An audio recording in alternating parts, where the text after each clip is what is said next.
देखो, ज्ञान और पाठ्यक्रम में इससे पहले हमने शिक्षण और प्रशिक्षण के बारे में पढ़ा था। शिक्षण से अर्थ मैंने बताया था, हालांकि शिक्षण और प्रशिक्षण मैंने एक तरह से सारा बता भी दिया था, थोड़ा सा और बता देती हूँ। शिक्षण से अर्थ मैंने बताया था सीखना या सिखाना।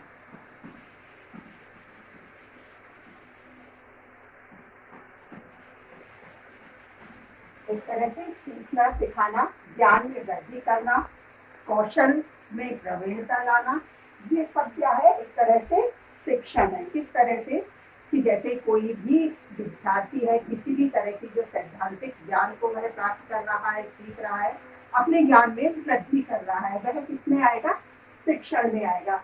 वही प्रशिक्षण से क्या तात्पर्य बताया था, प्रशिक्षण से तात्पर्य बताया था किसी न किसी विशेष प्रयास या विशेष अभ्यास से, विशेष प्रयास या विशेष अभ्यास। अब विशेष प्रयास या विशेष अभ्यास से किसी भी कार्य में कुशलता अर्जित करना, प्रवीणता या निपुणता प्राप्त करना, दक्षता अर्जित करना क्या होता है, प्रशिक्षण होता है। यहाँ मैंने एक बात और भी समझाई थी कि जैसे इसमें बुद्धि की आवश्यकता होती है, इसमें बुद्धि के प्रकटीकरण की आवश्यकता इतनी नहीं मानी गई, क्योंकि वो करके सीख रहा है, तो किसी कार्य को वह ऐसे भी बार बार प्रयास और प्रैक्टिस से वह सीख जाता है। तो यहाँ मैंने एक तरह से ये भी बताया था कि कुछ शिक्षाविद हैं जिन्होंने जैसे कि तुम्हें बताया है कि केवल प्रशिक्षित जानवरों को ही किया जा सकता है, क्योंकि उनमें बुद्धि का स्तर न के बराबर होता है। और एक छोटे बालक को भी किस प्रकार प्रशिक्षित किया जाता है टाटा बाय के लिए, जैसे हालांकि वो मतलब नहीं जानता है, ऐसे ही जानवर हैं, उनको भी बार बार प्रयास से इस तरह से प्रशिक्षित कर दिया जाता है, चाहे उसका मतलब उन्हें आ रहा है या नहीं आ रहा है, या आ रहा है तो बहुत कम आ रहा है। तो इस तरह से शिक्षण और प्रशिक्षण में दोनों में अंतर है, अलग अलग है दोनों। तो इस तरह से जो मैंने इनके बारे में आपको पहले बता ही दिया था, क्या परिभाषाएं है वो भी बता दी थी। अब हम शिक्षण और प्रशिक्षण में क्या थोड़ा सा अंतर है उसे लिख लेते हैं।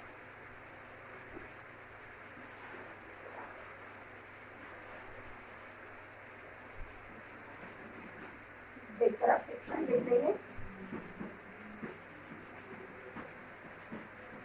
दूसरी तरफ प्रशिक्षण।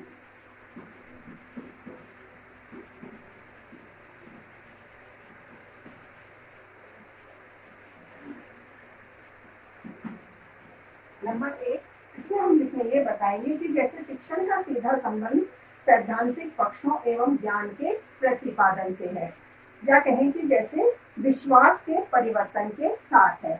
जो शिक्षण है उसका सीधा संबंध, शिक्षण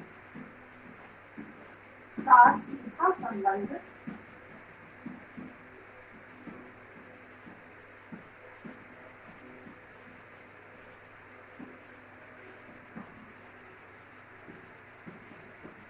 ज्ञान के प्रतिपादन से है।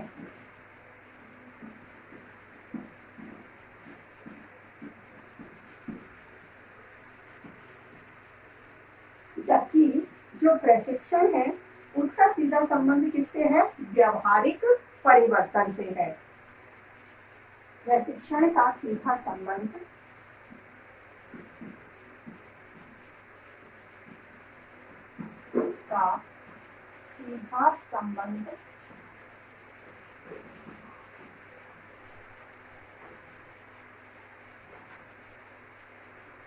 व्यवहारिक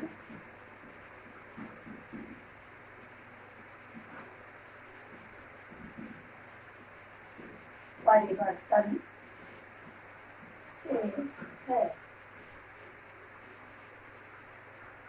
इसी तरह से जैसे हम जो बुद्धि की बात कर रहे हैं कि जैसे जो शिक्षण है, फिर भी जैसे जो व्यवहारिक परिवर्तन है, हालांकि बुद्धि का प्रयोग उसमें भी किया जाता है, लेकिन कहें कि जैसे जो बुद्धि का प्रकटीकरण है वह कम होता है और कुछ करने या कौशलों को सीखने का संबंध रहता है, वही हम प्रशिक्षण शब्द का प्रयोग कर सकते हैं।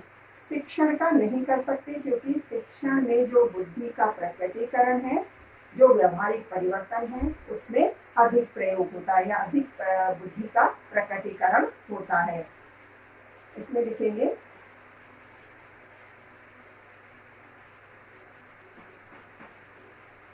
जिन व्यावहारिक परिवर्तनों में व्यावहारिक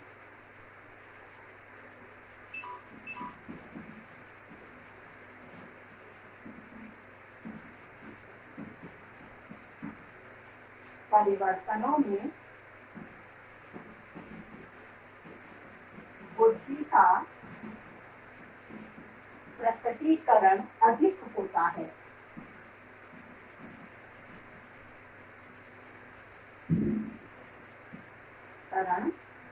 अधिक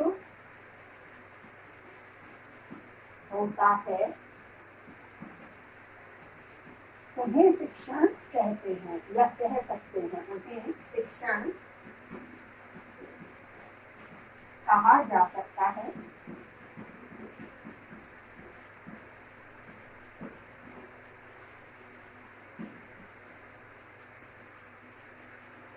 इसी तरह से अब इसमें हम लिख देंगे जिन व्यावहारिक परिवर्तनों में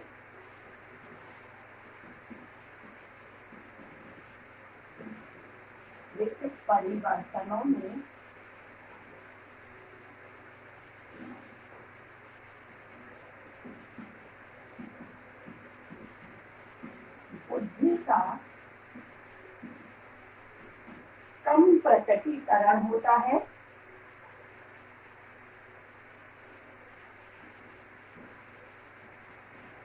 कम प्रकटीकरण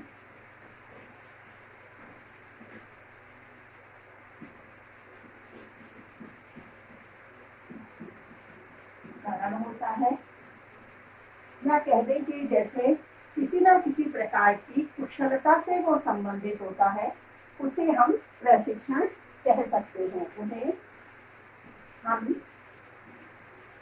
प्रशिक्षण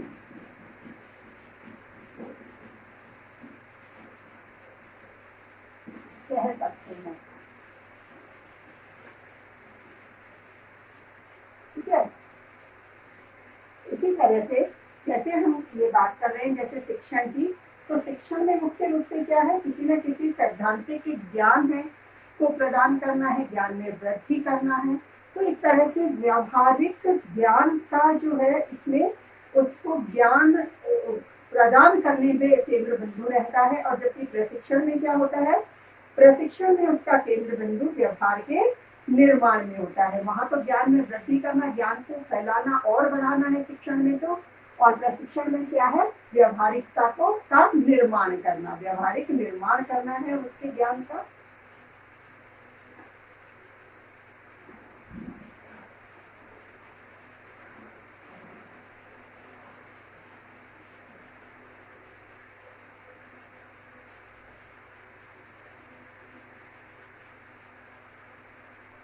शिक्षण का केंद्र बिंदु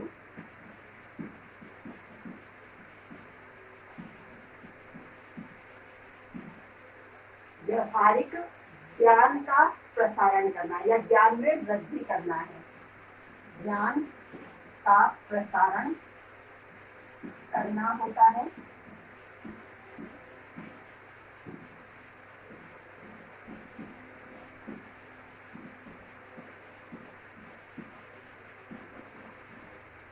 जबकि जो प्रशिक्षण है, प्रशिक्षण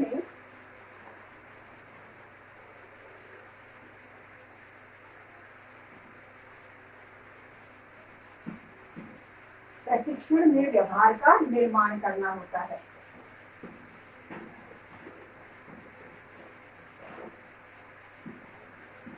का निर्माण करना केंद्र बिंदु होता है।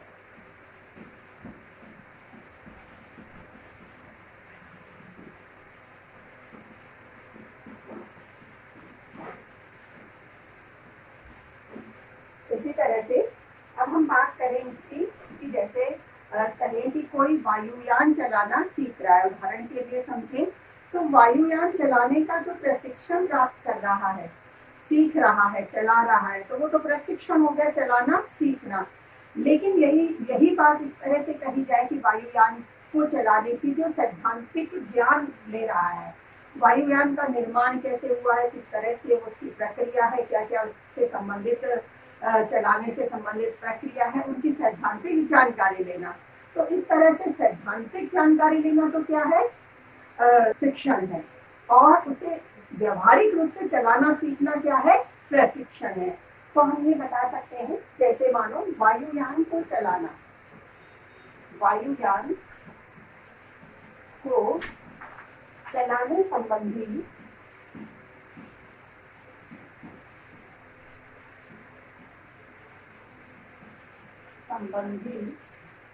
जानकारी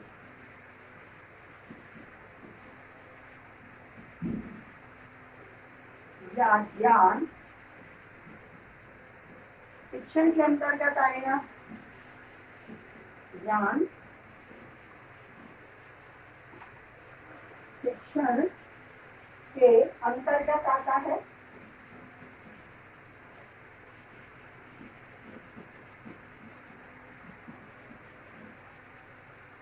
जबकि यही बात इसमें लिखेंगे तो जो वायुयान है उसको चलाना सीखना वो किसमें आएगा, प्रशिक्षण के अंतर्गत। वायुयान को चलाना सीखना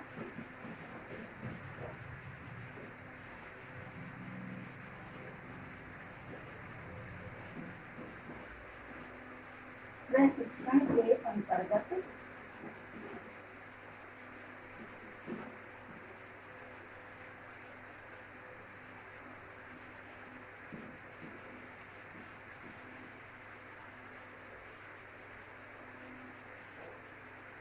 आता है।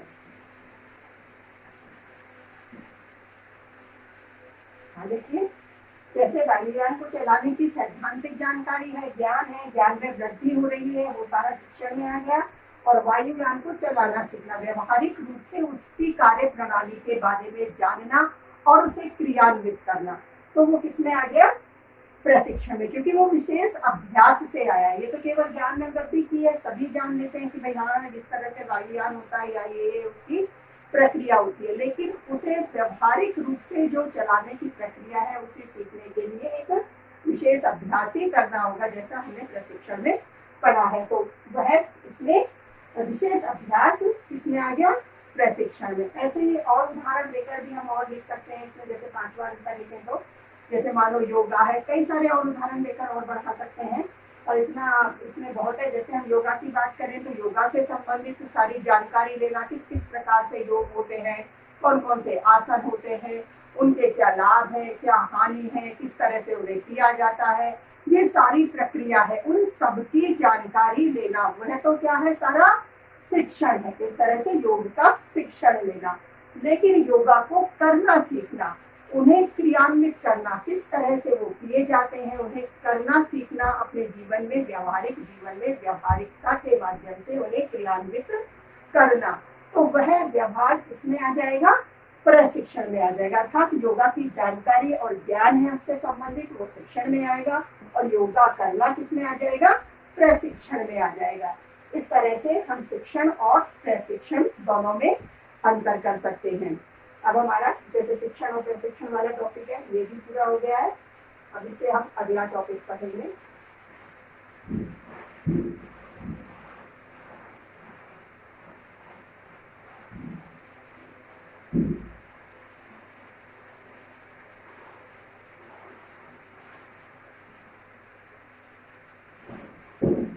इससे हमारा एक अगला टॉपिक है ज्ञान प्राप्ति के जो हमारे प्रमुख स्रोत हैं, जो संस्कृति, आधुनिकता, विद्यालय और समाज के विशेष संदर्भ में, इसमें हमने को ज्ञान प्राप्ति के स्रोतों के बारे में पढ़ना है। जो ज्ञान प्राप्ति के प्रमुख स्रोत हैं,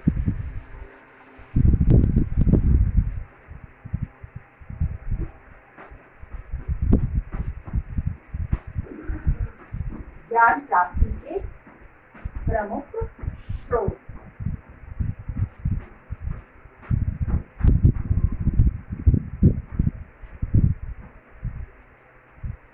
इससे पहले ज्ञान के बारे में अपनी जानकारी हमने ले ली है, क्या महत्व है, क्या प्रकृति है, सभी तरह की चीजें, किस तरह से ज्ञान और कौशल में, सूचना में, ये सारे जो अंतर हैं, क्या अलग अलग से इनके बारे में हमने किस तरह से उसको परिभाषित कर दिया है, क्या अलग अलग रूप से अंतर उनमें परिभाषित किए गए हैं, तो वो सारी जानकारी हमने ले लिया। अब इससे आगे जो है ये है कि इसके जो ज्ञान है इसको प्राप्त किस किस माध्यम से किया जाता है। तो इसके जो ज्ञान प्राप्ति के वैसे तो स्रोत हैं, तो इनकी तो कोई सीमा नहीं है। जैसे हमने ज्ञान के बारे में पढ़ा है कि ज्ञान प्राप्ति केवल औपचारिक शिक्षा के माध्यम से ही नहीं हो सकती, अनुभवों से, जीवन में समस्त जीवन ही इसकी प्रक्रिया चलती रहती है। हम ज्ञान किसी न किसी माध्यम से, किसी कहानी से, किसी घटना से, किसी भी जीवन में किसी महापुरुष से या किसी के मिलने से, उसके अनुभव से हम ज्ञान की प्राप्ति कर लेते हैं।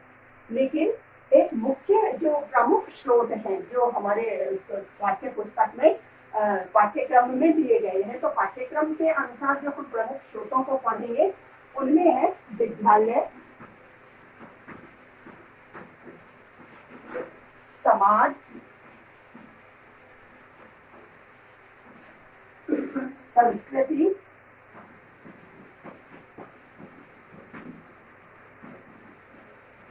और आधुनिकता के विशेष संदर्भ में। आधुनिकता के विशेष संदर्भ में।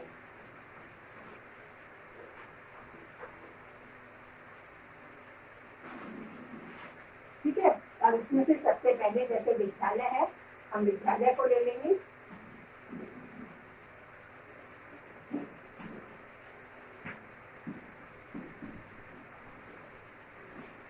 अब विद्यालय, जैसे ही विद्यालय शब्द सामने आया है तो विद्यालय को तो हम बहुत पहले से जानने लग जाते हैं। सबसे पहले जब हम पढ़ाई के लिए विद्यालय आते हैं तो विद्यालय जान जाते हैं किस तरह का विद्यालय होता है।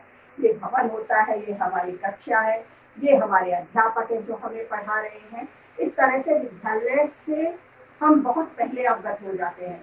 लेकिन अब यहाँ जो हम विद्यालय को किससे संबंधित करके पढ़ रहे हैं, ज्ञान प्राप्ति का प्रमुख स्रोत। तो ज्ञान प्राप्ति का विद्यालय है, वह प्रमुख स्रोत के रूप में रखा गया है, क्योंकि जैसे एक तरह से इसका निर्माण भी क्या है कि अंग्रेजी का जो रूपांतरण है वो क्या है, इसका स्कूल है, स्कूल कहते हैं। तो इसका भी निर्माण हुआ होगा कब, कैसे है। जैसे स्कूल जो शब्द है एक स्कूले शब्द का रूपांतर है, उसका अर्थ लिया गया है इससे। स्कूले पहले कहा जाता था, तो इस स्कूले से ही इसकी उत्पत्ति हुई है। पहले स्कूल नहीं स्कूले कहा जाता था, स्कूले। इस स्कूले शब्द से स्कूल व्युत्पन्न है, इससे इसकी व्युत्पत्ति हुई है। यहाँ स्कूले शब्द जो है उसका अर्थ क्या होता है, इसका अर्थ होता है अवकाश।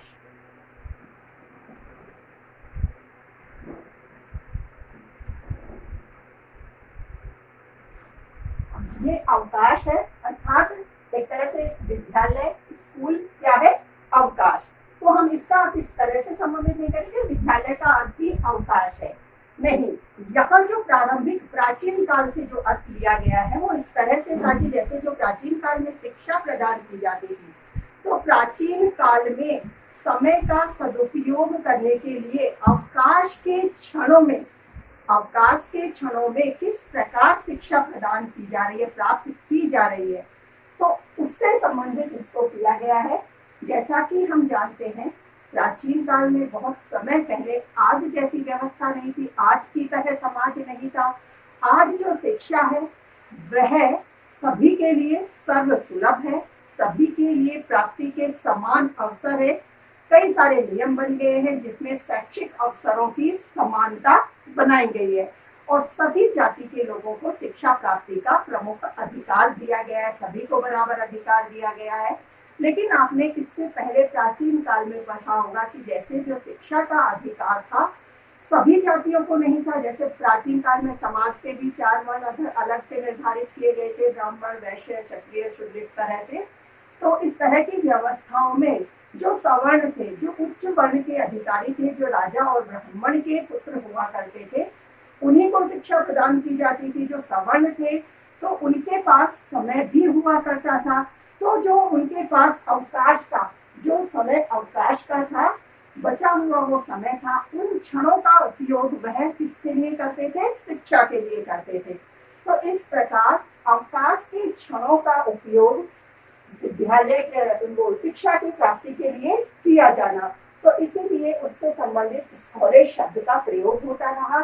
फिर उसी से उसकी उत्पत्ति स्कूल के रूप में हुई और फिर उसे विद्यालय यानी विद्या का घर, जो एक तरह से ऐसा संस्थान है जो विद्यार्थियों को समस्त जैसे मानव की, समाज की, उसकी संस्कृति है, उसकी परंपराएं हैं, उससे संबंधित क्या ज्ञान है, कि कैसे महापुरुषों से किस प्रकार के ज्ञान की प्राप्ति होती है, तो बहुत सारी बातें हैं।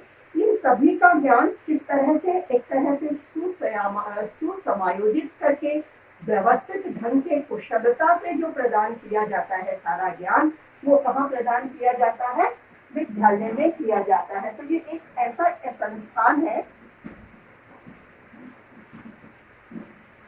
जो ज्ञान प्राप्ति का प्रमुख आधार है। इस तरह का एक ये संस्थान है जहां बालकों को सुनियोजित क्रमबद्ध तरीके से समाज की या समाज के संबंधित उसकी अपेक्षाओं की किस प्रकार से जानकारी दी जाती है। तो इस प्रकार की जानकारी प्रदान करने के वाला एक ये संस्थान है जो मनुष्य को सभ्य मनुष्य के रूप में निर्मित भी करता है। हम क्या है विद्यालय, ये हम समझ चुके हैं किस प्रकार इसकी उत्पत्ति हुई है।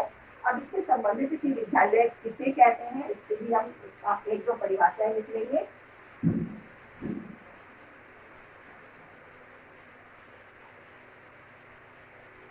J.S. रॉस हैं जिन्होंने विद्यालय को परिभाषित किया है। J.S. रॉस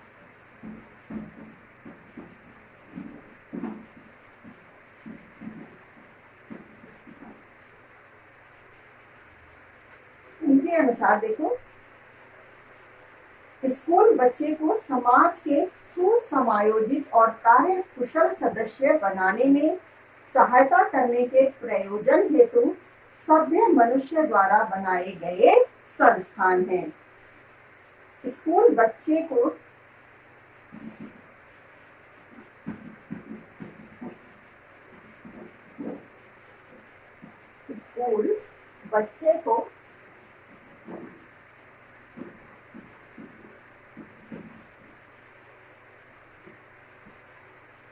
समाज के सुसमायोजित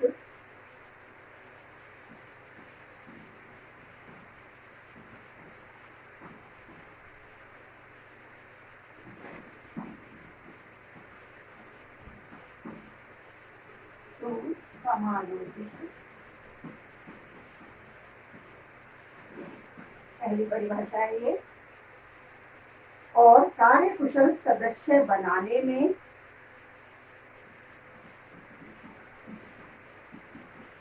कार्य कुशल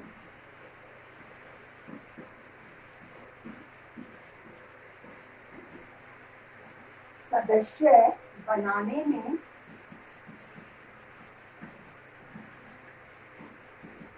सहायता करने के लिए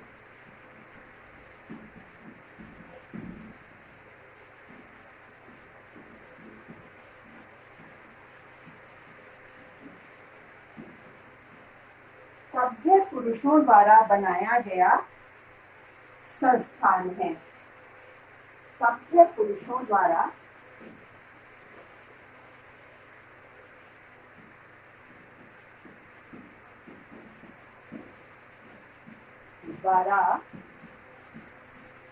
बनाया गया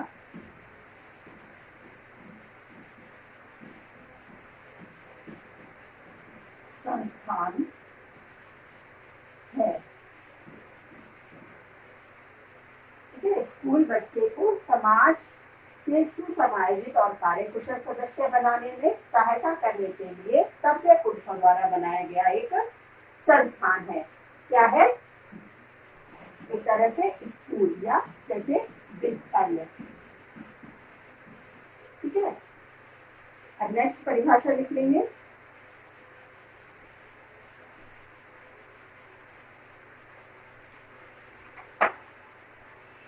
जो जॉन डीवी ने बताई है कि स्कूल एक विशेष वातावरण है जहां वांछित दिशाओं में बच्चों के विकास को सुनिश्चित करने में या करने के उद्देश्य के साथ जीवन के कुछ जो क्षण हैं उनमें जीवन के कुछ गुणों तथा कार्यों को कुछ किस्मों के साथ जैसे प्रदान किया जाता है।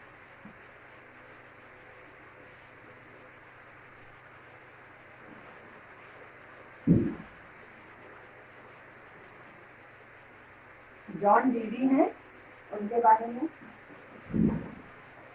जॉन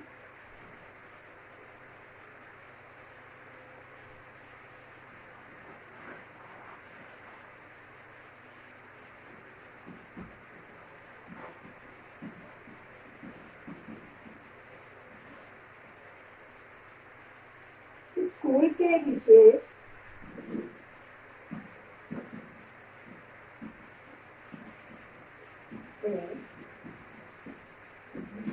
वातावरण में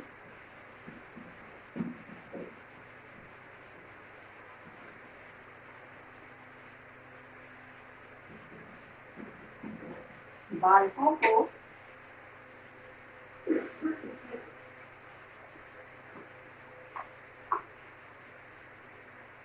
विशेष वातावरण में बालकों को वांछित दिशाओं में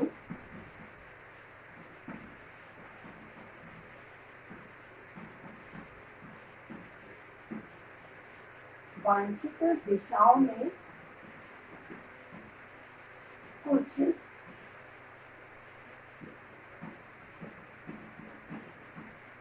गुणों व किस्मों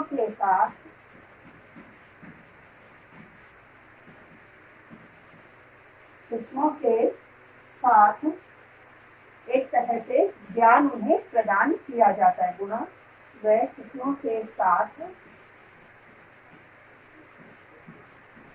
ज्ञान प्रदान किया जाता है।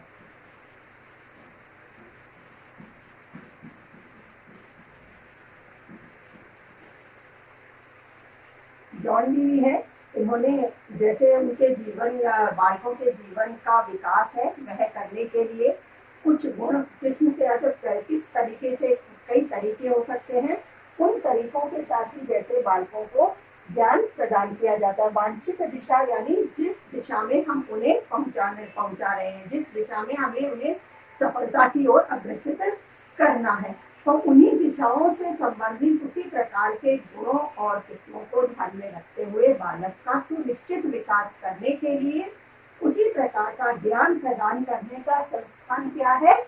विद्यालय है। ठीक है, अब विद्यालय इस तरह से ज्ञान प्राप्ति का प्रमुख स्रोत है। अब इससे आगे कि विद्यालय ज्ञान प्राप्ति के स्रोत में किस प्रकार भूमिका निभाता है, किस प्रकार उसकी आवश्यकता है, क्या उसके कार्य हैं जिनके माध्यम से बालक सुनिश्चित, सुनियोजित और सुसमायोजित विकास के क्रम में आगे बढ़ता है। ये हम आगे कल पढ़ेंगे।